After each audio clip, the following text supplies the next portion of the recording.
Chers frères et sœurs, peut-être avez-vous déjà assisté à une ordination d'un prêtre. Si ce n'est pas le cas, je vous signale qu'il y en aura une ce dimanche 29 juin à la cathédrale de Marseille. On aura un qui sera ordonné prêtre. Et il y a une question rituelle qui est posée au tout début de la célébration. Quand on présente le candidat pour être ordonné, il y a quelqu'un, l'évêque demande « Savez-vous s'il a les aptitudes requises ?» Savez-vous s'il a les aptitudes requises?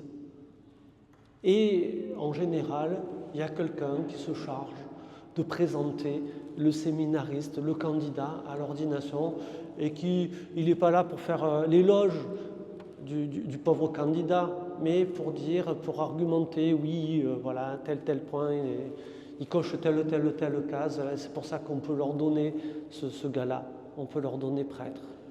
Voilà.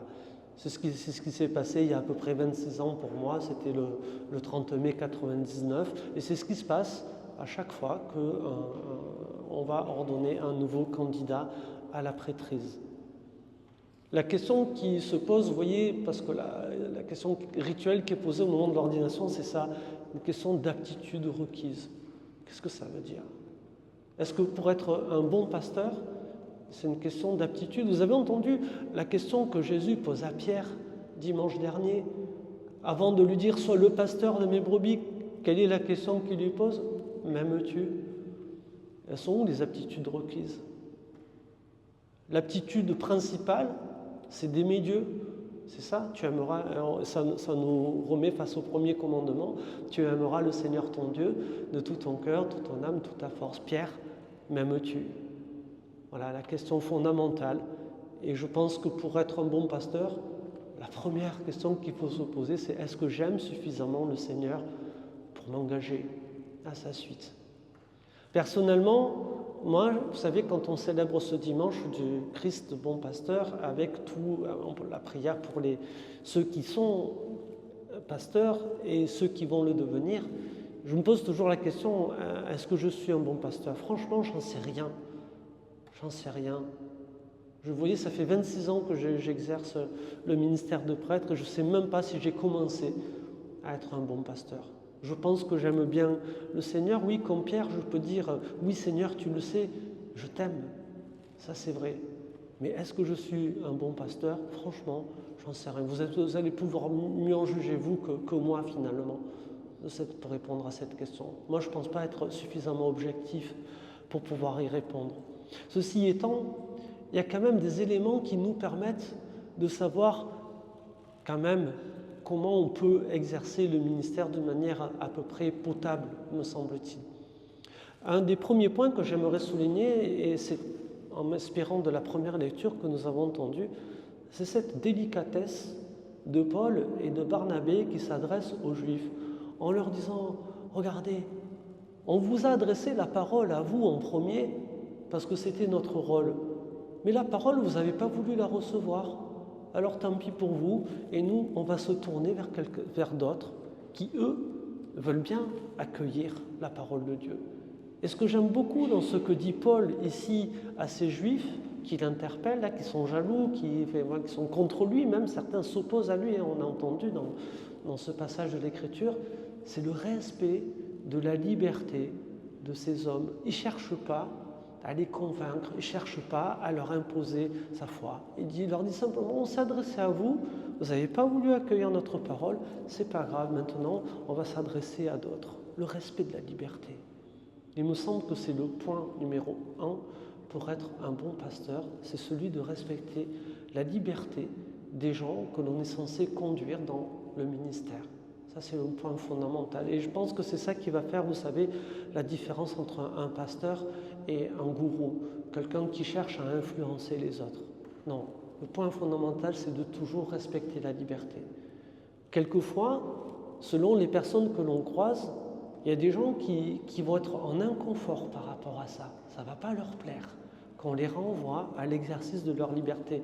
Vous ne pouvez pas imaginer le nombre de fois où on m'a posé la question « Mon père, dites-moi ce qu'il faut que je fasse. » Je ne sais pas, moi, ce qu'il faut que tu fasses. Mais si on doit conseiller quelqu'un, il est toujours important de donner au moins une dualité de choix, au moins 2 possibilités, mais jamais une seule.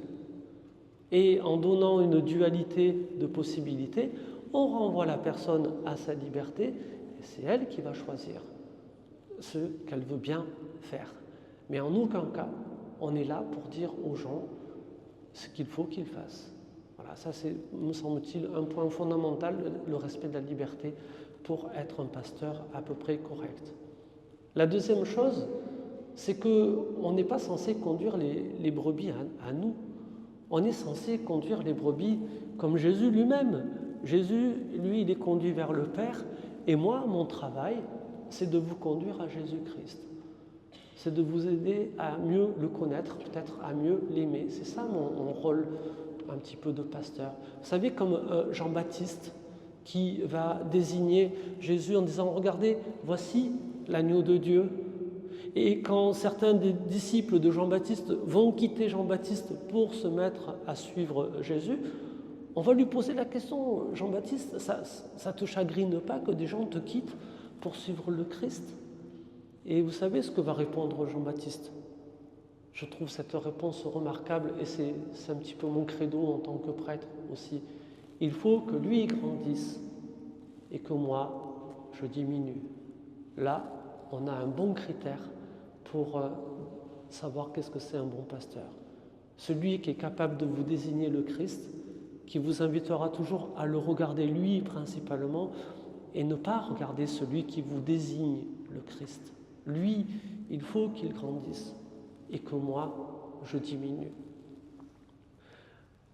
Parce que finalement, vous l'avez entendu, le bon pasteur par excellence, frères et sœurs, c'est lui, c'est le Christ. Et nous qui essayons à sa suite de remplir cette tâche du ministère, nous sommes que des pâles copies, pas des copies, quoi, même des pâles hommes finalement, qui nous efforçons de faire un peu comme lui.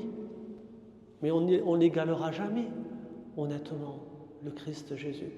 S'il y a quelqu'un qui est vraiment en capacité de nous conduire vers la vie éternelle, comme il nous l'a dit Jésus dans l'Évangile, de nous conduire vers son Père, c'est lui la source de la vie, c'est bien lui, c'est le Christ. Et c'est vraiment celui qui est le mieux placé pour cela. Alors s'il vous plaît, ne restez pas trop tributaires des gens qui sont placés sur votre chemin et qui vont peut-être être des repères. Rendons grâce à Dieu pour toutes ces personnes que le Seigneur a mis sur notre chemin et qui peuvent des fois nous aider effectivement à cheminer vers lui. Mais ne soyez pas trop tributaires des personnes qui sont placées sur votre chemin, frères et sœurs, mais sachez toujours regarder lui, le Christ, et marcher sûrement vers lui, quels que soient les guides, quels que soient les ministres que vous croiserez sur votre chemin. Et ainsi, vous vous rendrez service à vous-même et vous rendrez service à vos ministres. Amen.